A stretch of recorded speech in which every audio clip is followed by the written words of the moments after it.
Friend, back to my channel Mousumi. আর আমি এখন যাচ্ছি কেক আনতে, আর তোমাদের সাথে ওইটাই শেয়ার করতেছি। কেকটা আমি আনতে যাচ্ছি, তোমরা দেখতে থাকো।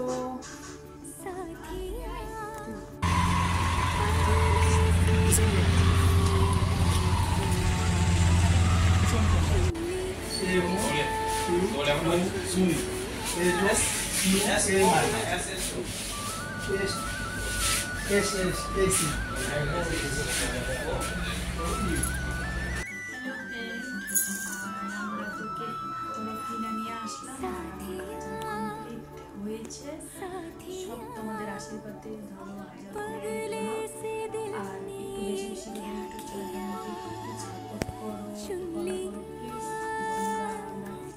কেক নিয়ে ধরো কিনলাম, শালগোড়াতে গেছিলাম, কেক কিনা ধরো আমরা বাজার করে নিয়ে আসলাম কেক। আর এটা তোমাদের সামনে কাটবো, একটু পরে আমাদের পার্টি হবে, তখনই কাটবো। আর এখনকার মধ্যে এইটুকু, প্লিজ বন্ধুরা, লাইভটা এটা আমরা আজকাল লাইভে করবো, তার দিকে আসবো, লাইভটাকে একটু বেশি শেয়ার করে